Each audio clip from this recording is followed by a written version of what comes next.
Кытайда аялы каза болду делип жерге көмүлгөн күйөөсүнүн кыйкырыгын укту.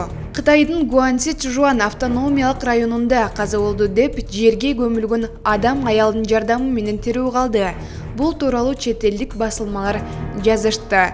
Маалыматка ылайык эркек адам көптөн бери ооруп жүргөн. Аны үйүндө ата-энеси жана аялы иштеп багып келген.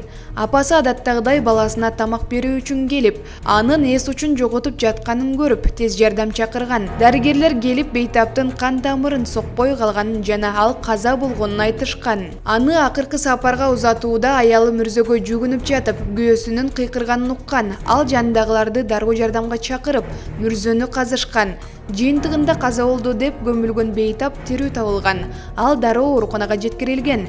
Дарыгерлер кытайлык жарандын кант диабети менен ооруганын аныкташкан. Узакка созулган дарылоонун жоктугунан улам ал эс учун жоготуп, кан тамыры алсырап калган. Аны дарыгерлер өлүм менен жаңылыштырып алышкан. Дарыгерлер бейтап кычкылтектин кескин жетишсиздигинен улам мүрзөдөн ойгонгон деп болжолдошууда.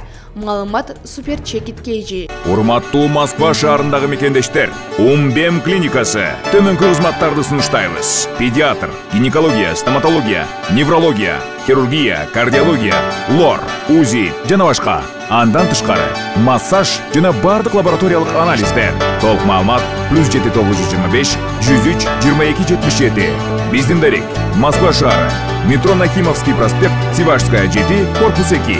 Сиздин ден соолугуңуз биздин камкордук.